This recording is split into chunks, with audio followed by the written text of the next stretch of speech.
not joking. All my guys, them know me. Hey guys, what's up? Welcome back to my channel. My name is Melissa, and if you're new, please like this video, subscribe to my channel, click the notification bell so that whenever I post, you'll be the very first to find out. Please guys, share this video to whoever that you think will benefit from it.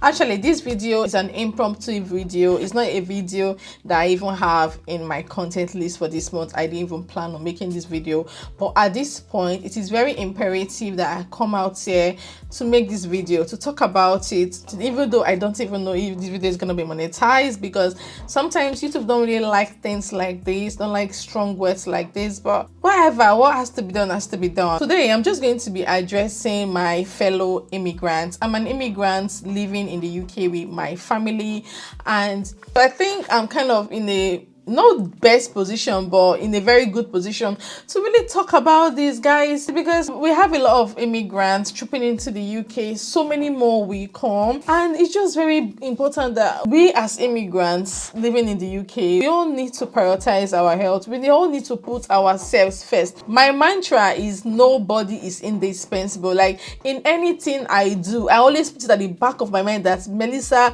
you are not indispensable. Even though sometimes at work I used to feel like, oh my god, am I calling in sick a bit too much? Am I taking so much time off? But then I tell myself, if anything should happen to me today, this company will move on same day, even though I need to take my job very seriously. But then Melissa, I come first, and I must prioritize my mental health, my physical health, my emotional well-being. In fact, my entire well-being and that of my family must be prioritized. And I just want that to be your goal, because it's sad to see how much people we've lost in the past few months. Like say the past 6 months, lots and lots of young people are just going, and you're like, what is going on now? It's a different thing if they fall sick and then they pass, like in the time of COVID, a lot of people sadly passed, but it was unexplainable deaths. They passed due to COVID. But there's this pattern,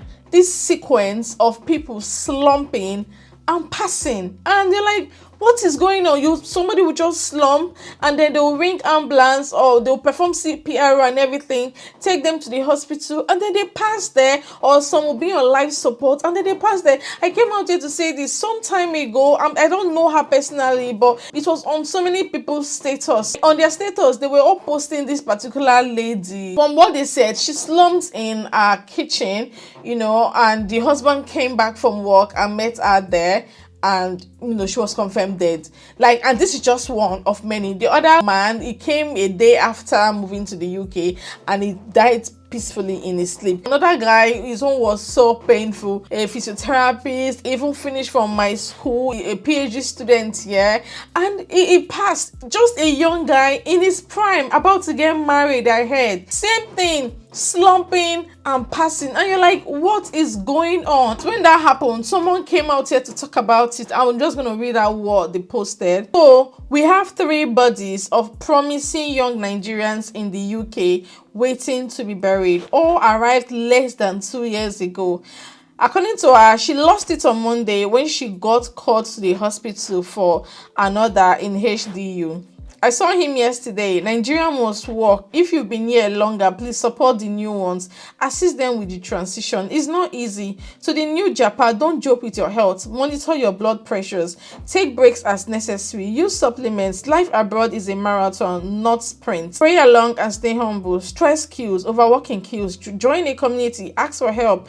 Arrogance destroys. Take it easy on yourselves. You will reach your targets eventually. Live to enjoy your hard work. May God help us all. Now, this was months ago, and now the recent one is a lady who happens to be a lawyer in Nigeria. She came here barely August last year with her husband and her 3-year-old. Now the keyword is, I'm not here to judge guys, we are all here to learn. The keyword is she felt unwell, but because she did not want to let her client's family down.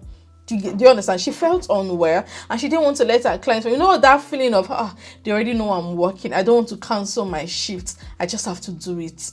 That feeling. So she went and she slumped, and unfortunately she passed. According to them, she died of cerebral hemorrhage, that's bleeding in the brain. And this is the same thing that happened to the PhD student. Slumped, died. Autopsy result says cerebral hemorrhage. And you're like, what's going on? What's happening at this point, guys? See, I know you might be tempted to say, well, anybody can die regardless of the location. You guys, I am stressing on the sequence, the pattern. Like, anybody can fall sick and pass. Anybody can have an accident and pass. Anything can happen. Like, nobody knows tomorrow. Nobody knows when he or she will pass. That's why every day we have to leave it as it's our last. But the sequence is too much. It's too much. Like, it's bothering my spirit. When I saw this, I was so broken. Now she has a 3-year-old daughter. It is so sad. Now, guys, where am I driving at? Please, overworking kills. If you don't feel like you're good enough or you're well enough, if you don't feel like you're strong enough to work, cancel that shift. You will not die. Believe me, you will not. That you see that day shift, like, see, I want to rest, cancel it, because you're replaceable. Secondly, guys, this idea of working back to back, like, you see somebody work 2 weeks straight. Like, I have seen it. It's not even hearsay. Like, I used to have a colleague that worked like that. Sometimes my manager would just go and take her Wednesday, because if you leave him, he's ready to work back to back, and he will be angry. He will be angry. I think I mentioned this several times. Guys, please, like, see, you must not buy a mortgage within 2 years. I know that there's been a pattern of people buying a house within 2 years of arriving in the UK. It is not a law. If you don't buy a house after 10 years, nobody's going to flog you. It doesn't mean that you're not doing well. And also, this idea of once they come to the UK, the next thing everybody wants to do is to start building houses in Nigeria. Take it easy on yourself. For me, that's not you being financially intelligent, even though my husband disagrees with me a lot on this thing, because my husband is so big on things like that. But then me, myself, I always feel like you don't have to prioritize investment back home. Pace yourself, do it gradually. It's just crazy. I appreciate the fact that you're hardworking, you want to be there for your family, you want to be there for yourself. Still have it to make a reminder that if you pass, what will happen to this family that you're killing yourself for, that you're overstressing or overworking yourself for? You're going to put them even in a more difficult situation. And that brings me to life insurance. Guys, please get a life insurance. It shouldn't be more than £10. So just get a life insurance. Secure your life for your children. And guys, like I said, you must not get a mortgage in 2 years. I don't know who started that thing. Everybody wants to get a mortgage within 2 years. We were able to get our mortgage, I think 1 year and 11 months or 1 year and 10, I can't remember.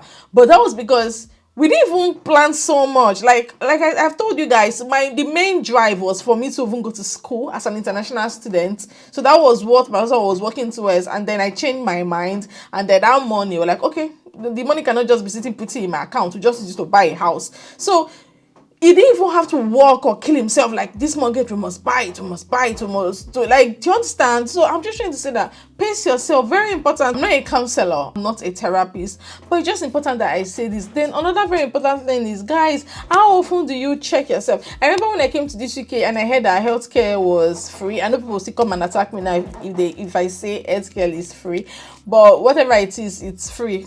It's free for me. Okay, let me just say for me, because I don't pay IHS. My national insurance is small compared to the services that I get. I mean, I had my 3 kids here, and I know how much it would have cost us if we had paid out of our pocket, right? So whatever it is, should I use the word subsidized? Okay, healthcare is subsidized, so that there will be peace, because some people might still be telling to control me.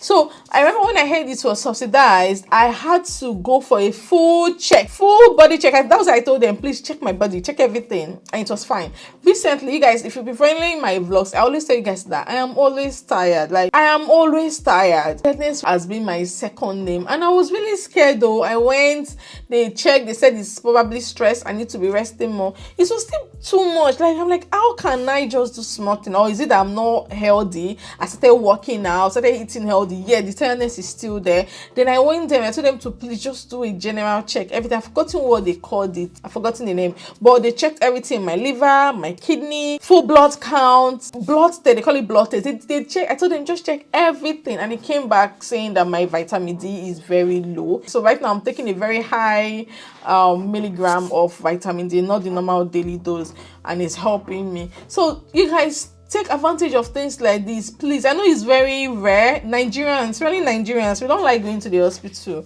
for some weird reasons, or maybe because naturally we don't go to hospitals back home, except like we are really, really sick. We're just used to getting medication from chemists, but it's not same here. Yeah, you need a prescription from your doctor to be able to get some kind of medication. So you still have to go through your GP. Guys, please take it very seriously. Then most importantly, guys, it's in Nigeria, right? We work hard in Nigeria. People work so hard under harsh conditions, under very harsh environments. We still work back to back. It's no different here. When it comes to working hard, it's no different here. I would say people in Nigeria might even work a whole lot harder, because most times if you check the conditions, it's not there. The employment law there is not, it's just whack.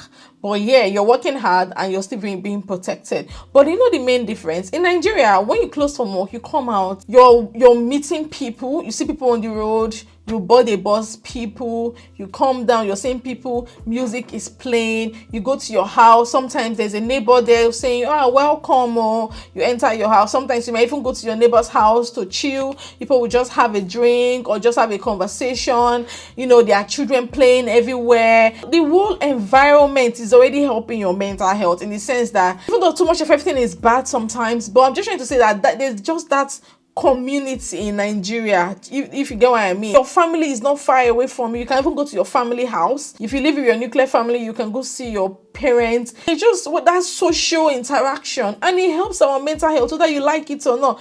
But yeah, imagine a student that doesn't have so much friends, not much interaction. You're even trying to pay your school fees. You don't even have enough money to talk more of money to take yourself out or hang out. So that's what we have to suffer here. That's why you have to prioritize your mental health. Guys, I can't even stress enough on the importance of traveling. I've told my husband every year we must travel, whether you like it or not. That travel budget, yeah, start putting it aside. A typical Nigerian, right, with that Nigerian spirit, don't want to travel. When you calculate the millions, you say, I beg, make I use and go buy land. No, you don't know what traveling does for you. It helps your mental health. And lastly, guys, I have a whole lot to say, but I don't want this video to be so long. Lastly, guys, please, can we just try to be our neighbor's keeper? Something has been trending on the street. One particular family has been dragged for asking for help and stuff.